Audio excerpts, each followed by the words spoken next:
नमस्कार मित्रांनो, स्वागत आहे तुमचं आजच्या या नवीन व्हिडिओमध्ये। आज आपण या व्हिडिओमध्ये कास्ट सर्टिफिकेट कशा पद्धतीने काढायचं आहे याच्याविषयी आपण संपूर्ण माहिती घेणार आहोत। नेमकं जर तुम्ही एक CSC VLE आहात, म्हणजेच तुम्ही आपले सरकार सेवा केंद्र चालवत असाल, तर आपले सरकार VLE असतील तर त्यांच्यासाठी हा व्हिडिओ खास असणार आहे। कारण या व्हिडिओमध्ये नेमकं VLE लॉग इन करून आपले सरकारच्या या पोर्टलवरून तुम्ही कशा पद्धतीने जातीचे प्रमाणपत्र काढू शकता याच्याविषयी आपण संपूर्ण माहिती घेणार आहोत। आता नेमकं जातीचे प्रमाणपत्र काढताना तुम्हाला कोणकोणते फॉर्मॅट लागणार आहेत आणि नेमकं कोणकोणते कागदपत्रे लागणार आहेत आणि त्याची अर्ज कशा पद्धतीने करायचे आहे, डॉक्युमेंट कसे अपलोड करायचे आहेत, A to Z प्रोसेस आज आपण या व्हिडिओमध्ये बघणार आहोत। व्हिडिओ नक्की शेवटपर्यंत बघा आणि जर चॅनलवरती नवीन आला असाल तर चॅनलला सबस्क्राइब करा, असेच महत्त्वपूर्ण अपडेट्स तुम्हाला मिळत राहतील। तर चला मग मित्रांनो व्हिडिओ सुरू करूया। नेमकं आपले सरकार VLE लॉग इन करून जातीचे प्रमाणपत्र कशा पद्धतीने काढू शकता, तर या ठिकाणी बघा तुम्हाला सर्वप्रथम आपले सरकार महाऑनलाईनच्या या पोर्टलवरती यायचं आहे। जर तुम्ही VLE नाही तरी देखील तुम्ही तुमचं जातीचं प्रमाणपत्र काढू शकता। तर ते कसे, तर या ठिकाणी नवीन यूजर नोंदणी करा, जे की इथून नोंदणी करून तुम्ही यूजर नेम पासवर्ड टाकून इथून लॉग इन करून देखील तुम्ही जातीचे प्रमाणपत्र काढू शकता। जे की कशा पद्धतीने काढायचे त्याचा देखील व्हिडिओ बनवला आहे, ते व्हिडिओ मी डिस्क्रिप्शनमध्ये देईन। ते व्हिडिओ पाहून देखील इंडिव्हिज्युअल जे कोणी असतील ते व्हिडिओ पाहून सहजरित्या जातीचे प्रमाणपत्र घर बसल्या देखील काढू शकतात। तर या ठिकाणी तुम्हाला सर्वप्रथम VLE लॉग इन करायचं आहे। इथून तुमचं यूजर ID पासवर्ड टाकून लॉग इन करा। लॉग इन केल्यानंतर सर्चचा जे बार दिला आहे यामध्ये तुम्हाला टाईप करायचं आहे कास्ट सर्टिफिकेट। जे की तुम्ही कास्ट जर टाईप केलात तुमच्यासमोर असे अनेक कास्ट दिले जातील, जे की जर तुम्हाला SC कास्ट हवं आहे किंवा ST साठी अप्लाय करायचं आहे किंवा OBC साठी VJNT, तुम्हाला जे कोणत्या कास्टसाठी तुम्ही अर्ज करणार आहात त्यांचं जे कोणतं कास्ट असेल त्या कास्टचे या ठिकाणी तुम्हाला सिलेक्ट करायचं आहे। जसे की आपण VJNTचा कास्ट या ठिकाणी काढणार आहोत, तर मी VJNT सिलेक्ट करतो। तुमच्या अकॉर्डिंगली जे कोणतं कास्ट तुम्ही काढत आहात ते कास्ट तुम्हाला इथं सिलेक्ट करायचं आहे। सिलेक्ट केल्यानंतर आता या ठिकाणी तुम्हाला इंग्लिश या बटनवरती तुम्हाला टिक करायचं आहे। ठीक आहे, हे या ठिकाणी महत्त्वाचं आहे। हे एवढं टिक केल्यानंतर खाली स्क्रॉल करा आणि कंटिन्यू या बटनवरती क्लिक करा। परंतु त्या अगोदर आता कास्ट सर्टिफिकेटसाठी नेमकं कोणकोणते डॉक्युमेंट लागणार आहेत त्याची लिस्ट देखील या ठिकाणी दिला आहे, जे की इथून लिस्ट तुम्हाला बघून घ्यायचं आहे। त्यानंतर तुम्हाला कंटिन्यू करायचं आहे। आता या ठिकाणी कंटिन्यू केल्यानंतर सर्वप्रथम जे असेल ॲप्लिकंट डिटेल्स। आता ॲप्लिकंट कोण होऊ शकतात, ज्यांचं वय 18 वर्ष असेल, म्हणजे समजा जर मुलांचं किंवा मुलीचं वय जर लहान असेल, त्यांचं 18 वर्षापेक्षा जर वय कमी असेल तर या ठिकाणी अर्जदार म्हणून वडील अर्ज करू शकतात। तर वडिलांचं या ठिकाणी अर्जदार म्हणून तुम्ही टाकू शकता। त्यांचं या ठिकाणी इंग्रजीमध्ये पूर्ण नाव टाकायचं आहे, जो कोणी अर्जदार असतील त्यांचं। जर जो कोणी लाभार्थी आहे, लाभार्थ्याचं जर वय 18 वर्षापेक्षा जास्त असेल, 18 वर्षे असतील समजा, तर त्यांचं तुम्ही अर्जदार म्हणून त्यांचं टाकू शकता त्या मुलाचं। परंतु नसेल तर त्यांच्या वडिलांचं किंवा त्यांच्या नातेवाईकाचं या ठिकाणी टाकायचं तुम्हाला, शक्यतो वडिलांचं। या ठिकाणी इंग्रजीमध्ये पूर्ण नाव टाकायचं आहे, त्यानंतर या ठिकाणी मराठीमध्ये नाव टाकायचं आहे, त्यानंतर अर्जदाराच्या वडिलाचं नाव इंग्लिशमध्ये, त्यानंतर मराठीमध्ये, आणि डेट ऑफ बर्थ जे की तुम्हाला जन्मतारीख टाकायचे, जो कोणी अर्जदार आहे अर्जदाराचं या ठिकाणी जन्मदिनांक, त्यानंतर वय या ठिकाणी ऑटोमॅटिकली येऊन जाईल, त्यानंतर जेंडर, त्यानंतर मोबाईल नंबर आणि ॲड्रेस। जे की ॲड्रेस तुम्हाला या ठिकाणी संपूर्ण अर्जदाराचा पत्ता द्यायचा आहे, जो कोणता आधार कार्डवर जे असेल ते संपूर्ण पत्ता तुम्हाला द्यायचा आहे, ज्यामध्ये तुमचं गाव, स्ट्रीट, तुमच्या लोकॅलिटीमध्ये जे कोणतं नियर बाय असेल ते लोकेशन, लँडमार्कमध्ये काय आहे नेमकं, तुमचा जिल्हा कोणता, तालुका, गाव आणि पिनकोड, आणि नेमकं अर्जदार काय काम करतात, नेमकं स्टुडंट आहेत, शेतकरी आहेत, जे कोणते असतील अर्जदाराचं या ठिकाणी व्यवसाय टाकायचं आहे। त्यानंतर तुम्हाला खाली स्क्रॉल करायचं आहे। आता या ठिकाणी बघा relation of beneficiary with applicant. आता नेमकं या ठिकाणी अर्जदाराचं लाभार्थ्यांसोबत नेमकं काय नातं आहे हे तुम्हाला दाखवायचं आहे। तर त्यासाठी काय करायचं, तुम्हाला आता relation of beneficiary with applicant, तर या ठिकाणी जर जो कोणी अर्जदार आहे, जसे की अर्जदार वडील असतील, आपल्या मुलासाठी किंवा मुलीसाठी जर हे जातीचं प्रमाणपत्र काढत असेल, तर या ठिकाणी तुम्हाला डॉटर किंवा सन हा ऑप्शन तुम्हाला सिलेक्ट करायचा आहे.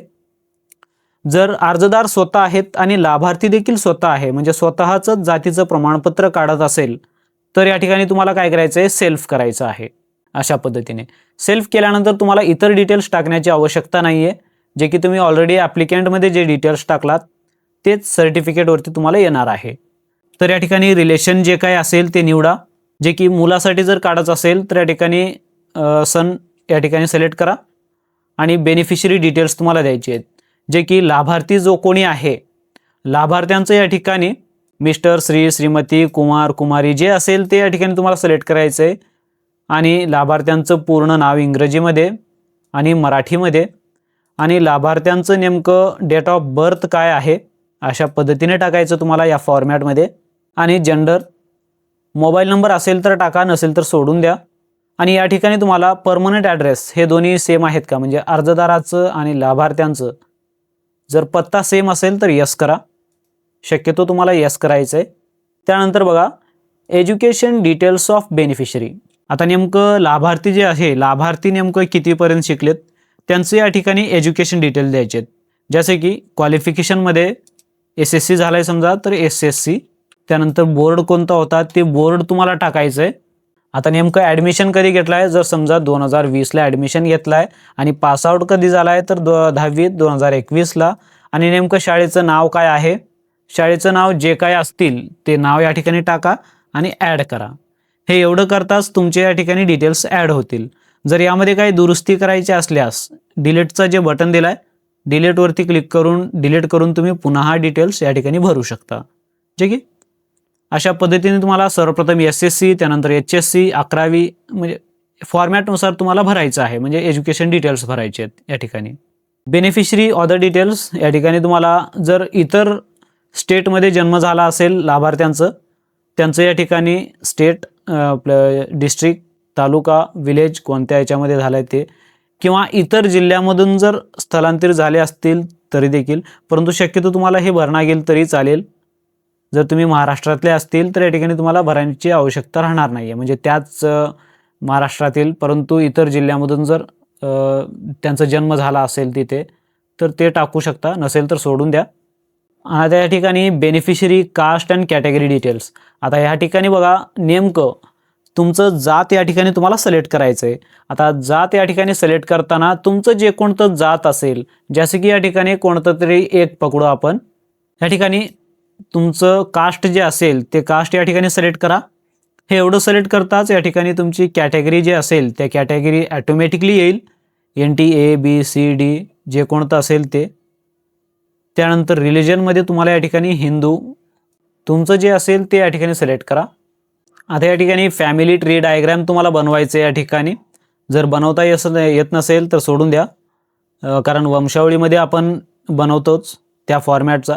ते देखील फॉर्मॅट मी व्हिडिओच्या डिस्क्रिप्शनमध्ये देईन, ते पाहून त्या फॉर्मॅटनुसार तुम्हाला वंशावळी आणि इतर काही शपथपत्र असतील, अशिक्षितचे वडील अशिक्षित असतील त्याचं देखील शपथपत्र, आणि जर इतर काही डॉक्युमेंट नसतील त्याचे देखील शपथपत्र, जेवढे शपथपत्र असतील त्या सगळ्यांचा फॉर्मॅट मी व्हिडिओच्या डिस्क्रिप्शनमध्ये देईन. ते तुम्हाला फॉर्मॅटमध्ये अपलोड करायचं या ठिकाणी. म्हणजे या ठिकाणी जर ट्री डायग्राम म्हणजे बनवत असतील तर बनवू शकता, नसेल तर सोडून द्या. त्यानंतर अदर डिटेल्समध्ये आता हे सर्टिफिकेट म्हणजे हे जातीचं प्रमाणपत्र तुम्हाला कोणत्या कारणासाठी लागत आहे, तर या ठिकाणी तुम्हाला नेमकं कोणत्या कारणासाठी लागत आहे, जसे की आपल्याला एज्युकेशन पर्पजसाठी, तर या ठिकाणी एज्युकेशन पर्पज टाकायचं तुम्हाला. त्यानंतर do you need the affidavit, तर या ठिकाणी तुम्हाला शपथपत्रांची आवश्यकता आहे का. जर SC ST असेल तर त्यांना आवश्यकता नाही आहे, तर त्यांनी नो करू शकतात. परंतु इतर जे कास्ट असतील जसे की OBC, SBC, VJ NT त्यांच्यासाठी या ठिकाणी ॲफिडेविट कंपल्सरी आहे, म्हणजे तुम्हाला यस करायचं आहे. त्यानंतर तुम्हाला ॲक्सेप्ट करायचं आहे. त्यानंतर प्रोसीडवरती क्लिक करून तुम्हाला समोर जायचं आहे. या ठिकाणी प्रोसीड केल्यानंतर तुमच्यासमोर या ठिकाणी डॉक्युमेंट अपलोड करण्याचा ऑप्शन दिला जाईल, जे की तुम्हाला डॉक्युमेंट अपलोड करण्यासाठी click here to upload document यावरती तुम्हाला क्लिक करायचं आहे.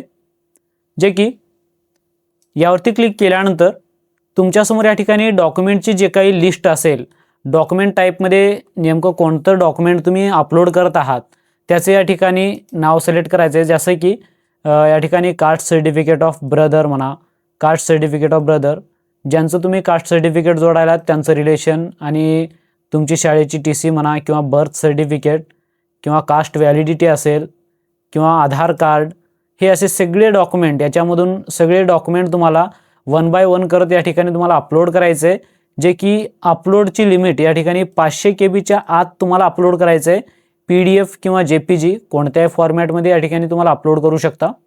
त्यानंतर या ठिकाणी डॉक्युमेंट इन्फॉर्मेशनमध्ये जर इन्फॉर्म टाकायचं असेल टाका, नसेल तर या ठिकाणी फक्त डॉक्युमेंट सिलेक्ट करा आणि इथून तुम्हाला अपलोड करायचं आहे. अपलोड केल्यानंतर ॲड डॉक्युमेंटवरती क्लिक करून तुम्हाला एक डॉक्युमेंट अपलोड करून घ्यायचे आहेत. अशा पद्धतीने तुम्हाला 1 बाय 1 डॉक्युमेंट या ठिकाणी तुम्हाला अपलोड करायचे आहेत. अपलोड केल्यानंतर या ठिकाणी तुम्हाला कंटिन्यू या ऑप्शनवरती तुम्हाला क्लिक करायचं आहे. हे एवढं करताच तुमच्यासमोर या ठिकाणी फोटो अपलोडचा ऑप्शन दिला जाईल. जे की फोटो अपलोड जे असेल या ठिकाणी जो कोणी अर्जदार आहे, अर्जदाराचं या ठिकाणी नाव दाखवेल. जे की यामध्ये अर्जदाराचं या ठिकाणी लाईव्ह फोटो तुम्हाला अपलोड करायचं आहे. अशा पद्धतीने या ठिकाणी फोटो अपलोड केल्यानंतर अपलोड फोटो यावरती तुम्हाला क्लिक करायचं आहे. या ठिकाणी फेस डिटेक्टेडचा ऑप्शन दिला जाईल, जे की तुम्हाला ओके करायचं आहे. हे एवढं केल्यानंतर आता या ठिकाणी तुम्हाला प्रोसीड या बटनवरती तुम्हाला क्लिक करायचं आहे. हे एवढं करताच तुमच्यासमोर या ठिकाणी VLE अकाउंट, आधार पे, पेटीएम हे 3 ऑप्शन दिले जातील.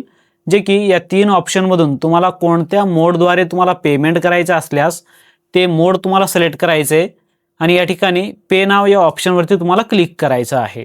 हे एवढं करताच तुमच्यासमोर या ठिकाणी पेमेंट करण्यासाठी ऑप्शन दिले जातील. जे की या ठिकाणी तुम्हाला पासवर्ड टाकून कन्फर्म करायचं आहे. एवढं केल्यानंतर या ठिकाणी तुम्हाला कंटिन्यू करायचं आहे पुन्हा एकदा. जे की तुमचं जे असेल कास्ट सर्टिफिकेटचा या ठिकाणी जे पावती असेल ते पावती या ठिकाणी अशा पद्धतीने तुमच्यासमोर दिसेल. जे की या कास्ट सर्टिफिकेटच्या या पावतीमध्ये नेमकं टोकन नंबर, ॲप्लिकेशन कशासाठी आहे आणि अर्जदार कोण आहेत आणि लाभार्थ्यांचे डिटेल्स काय आहेत आणि त्यांचं तुम्ही कोणत्या जातीसाठी तुम्ही अर्ज केलात याची संपूर्ण माहिती या ठिकाणी या पावतीमध्ये येईल. जे की याला ट्रॅक करण्यासाठी देखील आपल्याला या ठिकाणी होमपेजवरती जावे लागणार आणि या ठिकाणी तुम्हाला डिस्ट्रिक्ट स्टेटसचा जे ऑप्शन दिला आहे या ऑप्शनवरती क्लिक करून या ठिकाणी तुम्ही कधी अर्ज केलात ते तारीख तुम्हाला सिलेक्ट करायची आहे आणि या ठिकाणी तुम्हाला पेंडिंगच्या या ऑप्शनवरती क्लिक करून तुम्हाला डिस्प्ले करायचं आहे. हे एवढं करताच या ठिकाणी जे काही तुम्ही अर्ज केले असतील अर्ज तुमच्यासमोर या ठिकाणी दाखवेल. जे की ॲप्लिकेशन ID या ठिकाणी तुम्हाला दाखवतील आणि सर्व्हिस कोणती आहे आणि ॲप्लिकंटचं नेमकं आहे, अर्जदार कोण आहे नेमकं आणि त्याचं स्टेटस काय आहे आणि कधी अर्ज केलात त्याची तारीख, अशा पद्धतीने तुमच्यासमोर या ठिकाणी दाखवले जातील. अशाच पद्धतीने तुम्ही VLE अकाउंट लॉग इन करून सहजरित्या तुम्ही तुमच्या कास्ट सर्टिफिकेटसाठी किंवा इतर कोणाचे कास्ट सर्टिफिकेटसाठी तुम्ही जातीचे प्रमाणपत्र काढू शकता. जर यामध्ये काही डाऊट असतील किंवा कोणती फॉर्मॅट तुम्हाला काही जमत नसेल तर मला कमेंट सेक्शन कमेंट करून विचारू शकता. जे की तुम्हाला शक्यतो मी मदत करण्याचा प्रयत्न करेन. आशा करतो मित्रांनो तुम्हाला हे व्हिडिओ आवडला असेल. व्हिडिओ आवडल्यास लाईक करा, शेअर करा आणि असेच महत्त्वपूर्ण अपडेट्स तुमच्या मोबाईलवरती मिळवण्यासाठी आपल्या चॅनलला सबस्क्राईब करा. भेटूया नेक्स्ट व्हिडिओमध्ये. जय हिंद, जय महाराष्ट्र. धन्यवाद.